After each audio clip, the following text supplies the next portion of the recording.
반려견도 디스크가 있어요? 있습니다. 하물며 상당히 많이 있습니다. 이 디스크의 무서운 점은 심할 경우에는 이렇게 완전 마비가 오는 경우도 있기 때문에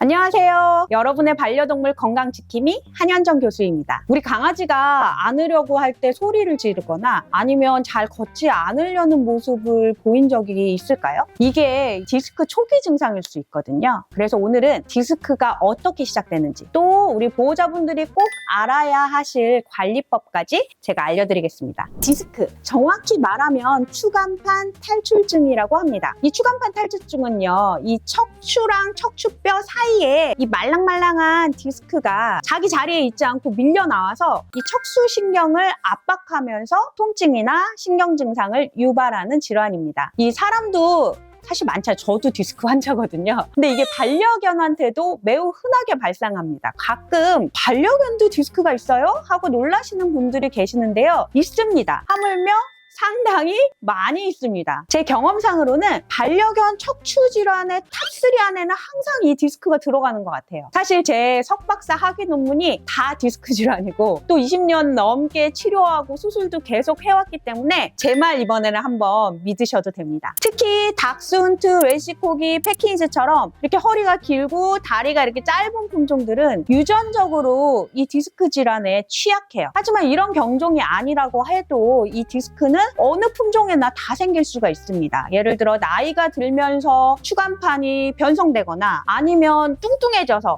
비만으로 허리에 무리가 가거나 아니면 갑작스럽게 허리에 충격이 가거나 잘못된 자세가 이렇게 계속 반복된다면 누구한테든지 발병할 수 있거든요. 이 디스크의 무서운 점은 이 초기 증상이 알아보기가 어렵다는 점입니다. 대부분 허리 통증으로 시작되잖아요. 그래서 초기 증상이 반려동물에서는 사실 조금 움직임이 아프니까 움직임이 줄어드는 정도라고 생각하시면 됩니다. 사람 같으면 통증 생기면 바로 아이고 허리야 하면서 바로 병원에 가잖아요. 근데 우리 반려동물들은 그걸 표시를 잘 안 해요. 그래서 이 산책을 좋아하던 애가 갑자기 나가기를 꺼려하거나 아니면 평소 잘 올라가던 이 소파 위에 안 올라가려고 하거나 아니면 안으려고 할 때 이렇게 깽 소리를 내거나 이렇게 통증을 느끼는 모습 정도로만 표현을 하게 됩니다. 또 이렇게 발을 헛디디거나 뒷다리가 자꾸 풀리거나 이런 모습을 보이면 반드시 주의 깊게 살펴보셔야 합니다. 그래서 이러한 증상 초기에는 가족분들 입장에서는 애가 오늘 좀 피곤한가? 뭐 삐끗했나? 하고 이렇게 넘어가시기가 쉬운데 이 증상이 계속 진행이 되면 결국은 주저앉거나 심할 경우에는 이렇게 완전 마비가 오는 경우도 있기 때문에 조기에 발견하시고 대처하시는 것이 정말 중요합니다. 자, 그럼 이런 증상이 나타났을 때 가족분들은 어떻게 하셔야 될까요? 첫째는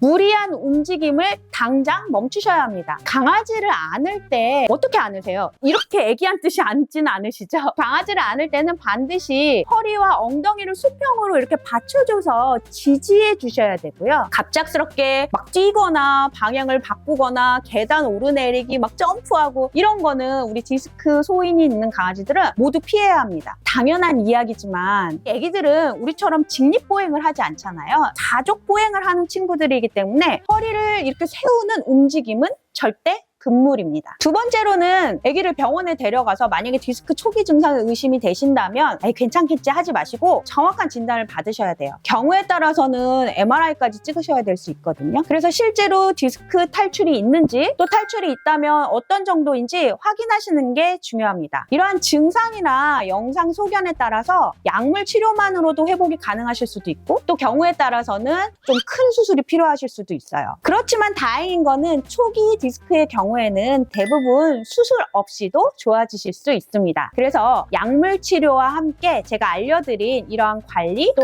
환자를 절대 안정시키는 게 필수입니다. 또 물리치료도 병행하면 회복에 큰 도움이 됩니다. 이러한 수중 러닝머신을 하게 되면 체중, 허리에 가해지는 부담 없이 이런 걷기 운동, 근육 운동을 시킬 수가 있고요. 또 저출력 레이저 치료, 요새는 너무 좋은 물리치료가 많죠. 초음파 치료, 침 치료, 마사지 이런 것도 굉장히 효과적입니다. 특히 이미 마비 증상까지 갔다거나 아니면 수술까지 다 받았다거나 이런 애들 같은 경우는 이런 재활치료가 엄청나게 효과적이거든요. 절대 잊지 마세요. 또 하나 잊지 말아야 하실 거는 재발 방지입니다. 디스크는 한번 걸렸던 아이가 다시 재발할 확률이 굉장히 높아요. 당연한 얘기겠죠. 몸에 디스크가 수십 개가 있잖아요. 그래서 하나가 터졌으면 관리를 제대로 안 해주면 그 다음에 또 다른 디스크가 터질 수가 있습니다. 그렇기 때문에 완전히 이 디스크가 나았다고 하더라도 꾸준히 관리해 주셔야 됩니다. 체중은 꼭 조절해 주셔야 되고요. 뚱뚱해지면 당연히 허리에 가는 부담도 많아지게 되죠. 또 마룻바닥이 미끄럽다면 미끄럼 방지 매트를 깔아주는 것이 좋습니다. 또 소파나 침대처럼 높은 곳으로 자꾸 점프하는 거는 피해야 되고요. 이러한 강아지들의 생활 동선에서 계단 사용을 좀 줄여주셔야 합니다. 또 아까도 제가 말씀드렸지만 안으실 때 항상 허리와 엉덩이를 함께 받쳐서 앉는 자세를 꼭 기억해 주세요. 아무리 회복이 되었다고 해도 이러한 잘못된 자세가 반복되게 되면 다시 또 상태가 나빠질 수 있거든요. 또 하나 당연한 얘기지만 정기적인 병원 검진 굉장히 중요합니다. 증상이 없어도 6개월이나 1년에 한 번은 건강검진, 특히 체중 관리, 또 제일 중요한 것 척추 건강을 체크해 주셔서 오랫동안 재발 없이 관리하는 게 행복의 비결입니다. 디스크는 언제 갑자기 찾아올지 모르는 질환입니다. 그래서 평소 우리 아이를 유심히 관찰하시는 게 가장 큰 예방이에요. 평소와 다른 걸음걸이, 이렇게 안기기 싫어하는 모습, 또 점프 이런 걸 꺼리는 행동이 보인다면 가볍게 넘기지 마시고 꼭 병원을 찾아주세요. 초기 대응이 평생의 건강을 바꿀 수 있습니다. 우리 강아지가 아프지 않고 행복하게 지낼 수 있도록 지금부터 함께 지켜봐 주세요.